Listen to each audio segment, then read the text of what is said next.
Dear students, intermediate की short stories का ये तीसरा पार्ट द लॉस्ट चाइल्ड चल रहा था। पिछली वीडियो में बताया गया ये रेड में लिखे 6 प्रश्नों का केवल एक ही आंसर तैयार करके हमने पिछली वीडियो में सरल किया था, हिंदी में स्पष्टीकरण किया, मतलब सरलीकरण किया था। अब यहां पर हम इस प्रश्न की बात करते हैं। Describe the natural beauty of the mustard fields. Describe वर्णन करें द नेचुरल ब्यूटी प्राकृतिक सुंदरता की of the mustard fields, mustard सरसों के, फील्ड्स खेतों ऑफ की, सरसों के खेतों की प्राकृतिक सुंदरता का वर्णन करें। यह प्रश्न है यहां पर। तो स्टूडेंट्स, इस क्वेश्चन में से हमने इसको हेडिंग बना लिया, the natural beauty of the mustard fields. तो स्टूडेंट्स, आपने इस क्वेश्चन का ये हिस्सा हेडिंग के रूप में आंसर में ले लीजिएगा, आप यहीं से उतार लेंगे। ये है the natural beauty of the mustard fields. Mustard fields सरसों के खेतों की नेचुरल ब्यूटी प्राकृतिक सुंदरता। इस हेडिंग में आप ये सेंटेंस रट लीजिए। अब यहां मैं बताना चाहता हूं कि जब बच्चा अपने माता पिता के साथ मेले की तरफ जा रहा था तो रास्ते में खेत और खलिहानों से गुजरते हुए वे लोग जा रहे थे और रास्ते में बहुत प्यारे प्यारे सरसों के खेत बच्चे को लुभा रहे थे। वो पीले पीले कलर, ऐसा लग रहा था जैसे कि कोई पीले द्रव की चमकदार नदी बह रही हो। रास्ते में बच्चे को तितलियां, तरह तरह के रंग की तितलियां आकर्षित कर रही थी। उन तितलियों के पीछे दौड़ता, उन्हें पकड़ने का प्रयास करता, तो अपने माँ बाप के थोड़ा पीछे रह जाता था। तो माँ बाप फिर उसे पुकारते थे, बच्चे जल्दी आओ, क्या कर रहे हो। तो इसी सार पर यह प्रश्न है और इसी सार के आधार पर हम इसका आंसर देते हैं।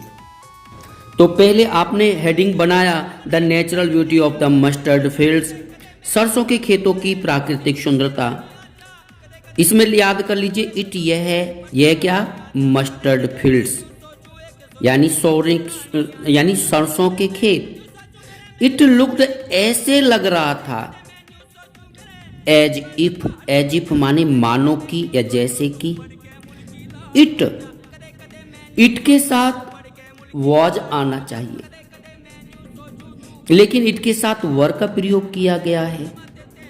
तो आपको मैंने पहले भी वीडियो में बता दिया है कि अगर कहीं सब्जेक्ट यानी कर्ता एक वचन है और उसके साथ कर्ता एक वचन के साथ वॉज के स्थान पर वर प्रयोग होता है तो इसका अर्थ हो जाता है एज इफ, जैसे कि इट वर ये हो।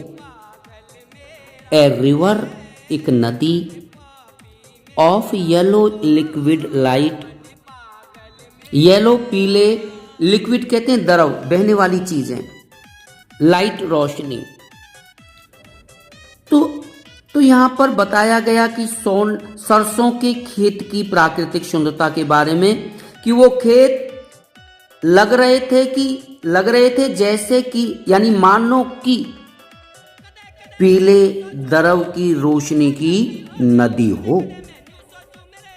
इसी प्रश्न का शेष भाग, and the child's chase, child's माने बच्चे का, चेज कहते हैं पीछा करना, ऑफ द बटरफ्लाइज माने तितलियों पे, बच्चे का तितलियों के पीछे दौड़ना, पीछा करना, एज गिवन जैसा दिया गया है in the story the lost child.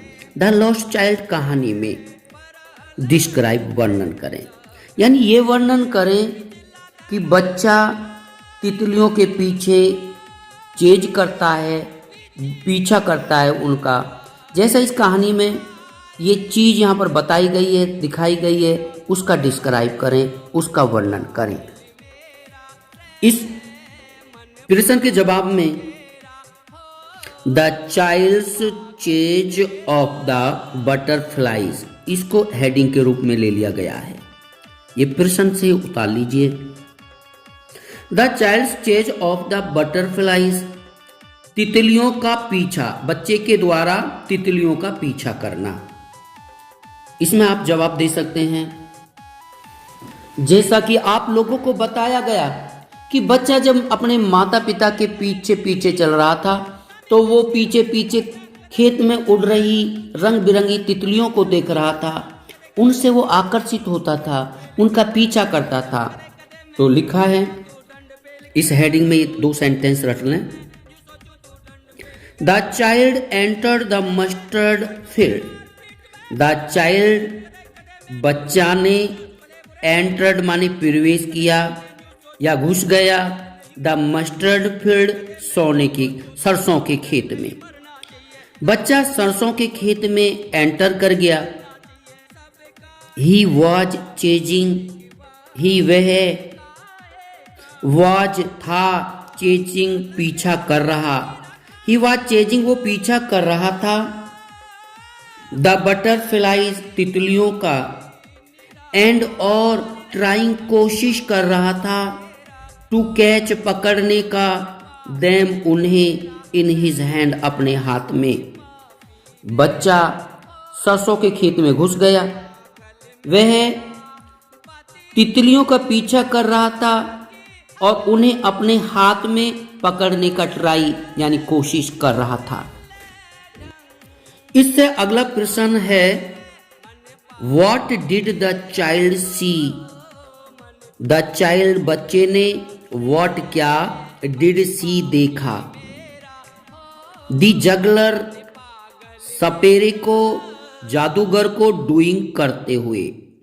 बच्चे ने सपेरे को क्या करते हुए देखा।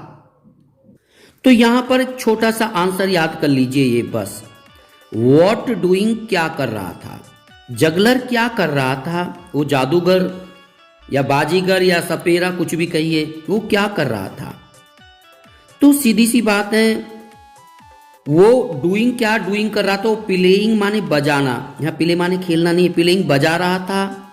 ए फ्लूट एक बांसुरी या एक बीन, टू आ स्नेक एक सांप के सामने, वो सांप एक सांप के सामने बीन बजा रहा था। तो बच्चों केवल आप इस आंसर को याद कर लीजिए, जवाब है। लेकिन टेक्निक क्या है यहां पर, पहले तो प्रश्न में आप देखिए व्हाट, यहां पर क्वेश्चन वर्ड हो गया क्यू, डिड यहां पर सहायक क्रिया हो गया स्मॉल एस, दी चाइल्ड सी बच्चे ने क्या देखा जगलर को करते हुए, किस पर आधारित है वाक्य, द चाइल्ड बच्चे पर, क्योंकि बच्चे के बारे में कह रहे हैं, तो ये कैपिटल ए हो गया यानी आधार। और सी माने देखना, ये काम करने की क्रिया है, बच्चा क्या कर रहा है, देखने का काम। द जगलर डूइंग, ये आपको अवशेष के रूप में ले सकते हो। द जगलर आप स्मॉल ए के रूप में ले लें।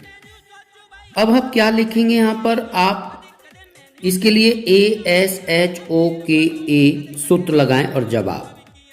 इसमें कैपिटल ए की जगह उतार दीजिए दी चाइल्ड, स्मॉल एस की जगह लिख दीजिए डिड, नहीं को नॉट को कहते हैं, एच है ही नहीं, डिड के साथ ओ नहीं होता, पहले भी बताया है, और के को उतार दीजिए सी को के की जगह, स्मॉल ए की जगह लिख दीजिए जगलर।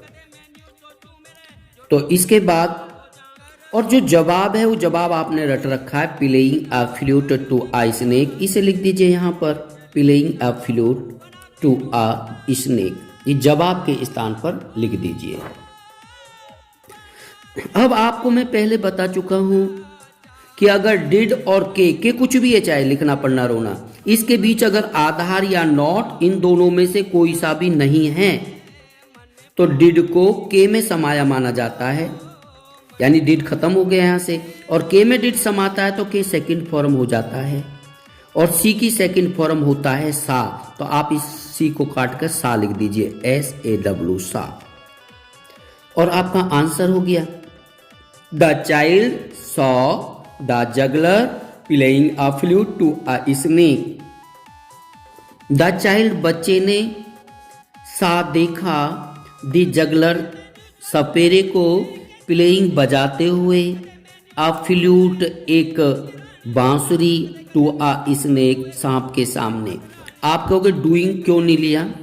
डूइंग में तो बता रहा है व्हाट डूइंग, क्या करना है, वही तो जवाब है, प्लेइंग कर रहा है। ये डूइंग की जगह प्लेइंग आया, तो इस डूइंग की जगह आप ये डूइंग की जगह लिख देना है आपको, playing a flute to a snake, इस डूइंग की जगह जवाब में।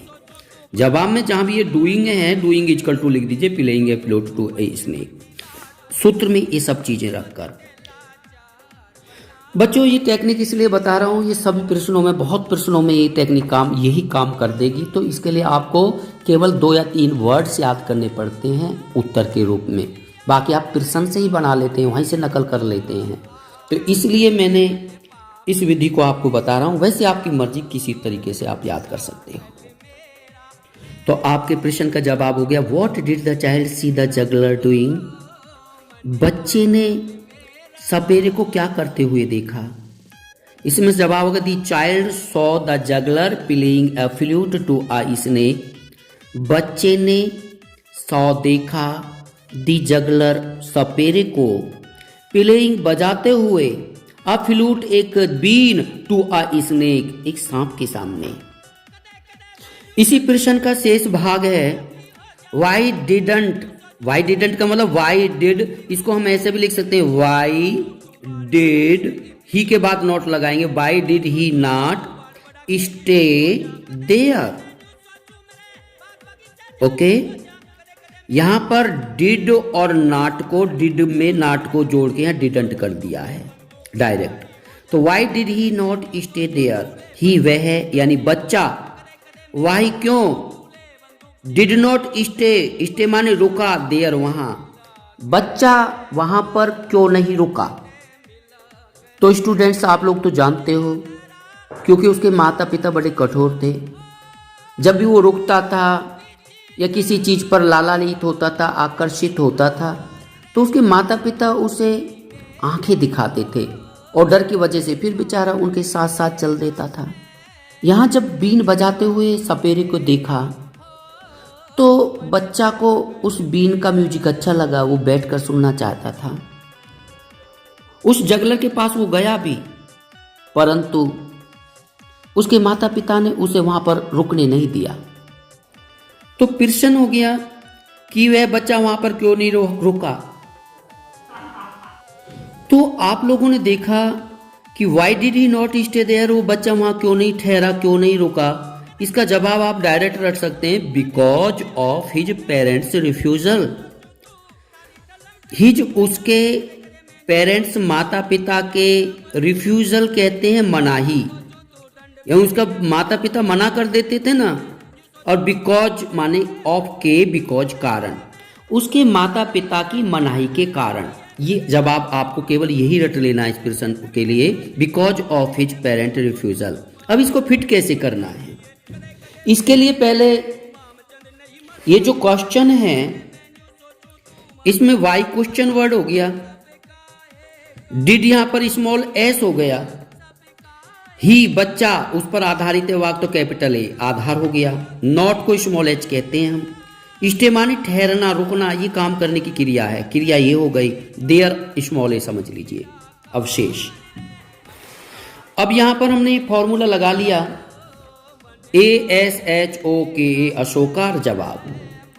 हम यहां पर ये जो आधार ही है इसको उठा के रख देते हैं यहां कैपिटल ए के स्थान पर, और जो स्मॉल एस डिड है उसको उठाकर एस की जगह रख देते हैं, नॉट को उठाकर हम एच की जगह रखते हैं, डिड के साथ ओ नहीं होता आप जानते हो। अब बच्चों आपने देखा यहां के और यहां डिड के बीच में नॉट आ गया, पहली स्थिति में आधार या नॉट नहीं होता था तो डिड के में समा जाता था। अब अगर डिड और के बीच में नॉट आगे जाए या आधार आ जाए तो डिड के में नहीं समाता, अब नहीं समाएगा, डिड खत्म नहीं करेंगे हम। तो अगर डिड के में नहीं समाए तो के फर्स्ट फॉर्म, तो आप स्टे फर्स्ट फॉर्म ही है, यहाँ पर रुकने की फर्स्ट फॉर्म लिखेंगे और इसके बाद स्मॉल ए यहाँ पर देयर लिख दीजिए। तो ये आपका हो गया he did not stay there, वो यानी बच्चा, ही माने वह बच्चा वहाँ पर नहीं रुका। Because of his parents refusal, ये वो है जो केवल आपको याद करना है, ये फिट करना सिखा रहा हूँ।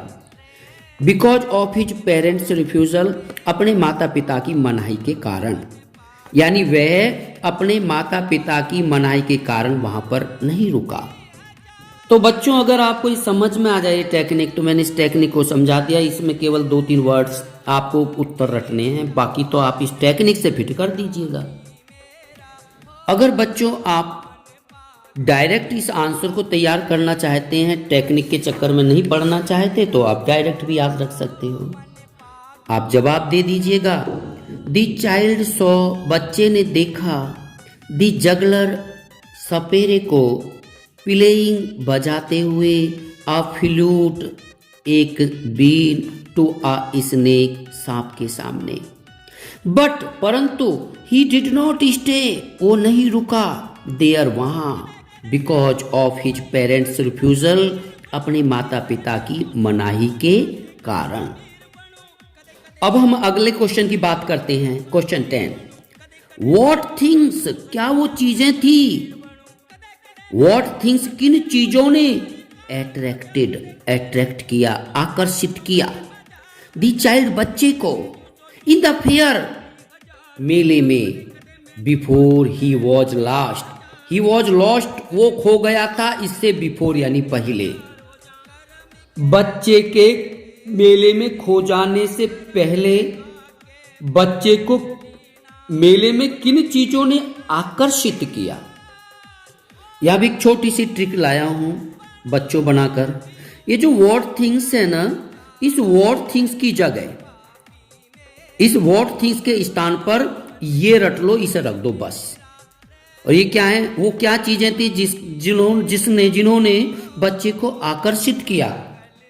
वो चीजें थी टॉयज, खिलौने, स्वीट्स, मिठाइयाँ, बैलून्स, गुब्बारे, फ्लूट म्यूजिक, बीन का संगीत, and beauty of the nature, nature माने प्रकृति, ब्यूटी मानी सुंदरता, यानी प्रकृति की सुंदरता। ये हिंदी में याद रख सकते हो तो उसको इंग्लिश में कन्वर्ट कर लेना। वॉट थिंग्स क्या चीजें थी, वो वॉट थिंग्स बराबर कर दिया, टॉयज थे, स्वीट्स थे, बैलून्स थे, फ्लूट म्यूजिक था, ब्यूटी ऑफ द नेचर था। इस सारे सेंटेंस को यहां से यहां तक के सेंटेंस को आप वॉट थिंग्स के स्थान पर रख दीजिए, बाकी क्वेश्चन उतार दो। तो मैंने यही किया है, तो ये लिख दिया है toys, sweets and balloons, flute music and beauty of the nature, ये लिख दिया मैंने वॉट थिंग्स की जगह। देख लीजिए ये सारा, और बाकी हिस्सा ये सब क्वेश्चन का, ये देख लीजिए, ये क्वेश्चन का है, ये प्रश्न का बाकी हिस्सा है, देख लीजिए। Attract the child in fair before he was lost. तो आप यहाँ जवाब दे सकते हैं, टॉयज, खिलौने, स्वीट्स, मिठाइयाँ, एंड और बैलून्स, गुब्बारों, फ्लूट म्यूजिक, बीन का संगीत, and beauty of the nature, और प्रकृति की सुंदरता ने एट्रैक्टेड, आकर्षित किया था, द चाइल्ड, बच्चे को, इन द फेयर, मेला में, बिफोर ही वॉज लॉस्ट, उसके खो जाने से पहले। तो स्टूडेंट्स, इंटरमीडिएट की यूपी बोर्ड परीक्षा 2021 में केवल शॉर्ट स्टोरीज के ये 3 ही चैप्टर्स लिए गए हैं कोविड-19 की वजह से, और इन तीनों चैप्टर्स को मैंने यहाँ कंप्लीट कर लिया है। इन तीनों चैप्टर्स में से 3 शॉर्ट क्वेश्चन दिए गए होंगे, जिनमें से 2 करने होंगे 5-5 नंबर के, यानी 10 नंबर के। अब आपकी मर्जी, आप कितना प्राप्त कर पाते हो। अगर आप मेरी वीडियोस को देखकर तैयार कर लो, आपको किसी नोट्स की ज़रूरत नहीं है शायद, यहीं से आप तैयारी कर लीजिएगा। आप पूरे 10 मार्क्स प्राप्त कर सकते हो। मेहनत करिएगा। मेरी शुभकामनाएं। यहाँ पर शॉर्ट स्टोरीज के तीनों चैप्टर समाप्त होते हैं। सभी लोगों के लिए मेरी शुभकामनाएं, मेरा आशीर्वाद। और मैं फिर कहना चाहता हूँ कि मेरी वीडियोस को आप ज़्यादा से ज़्यादा शेयर करें ताकि उन गरीब बच्चों तक भी पहुँच सके जिनके पास पढ़ाई करने के लिए पैसा नहीं होता। इसलिए ज़्यादा से ज़्यादा शेयर करें।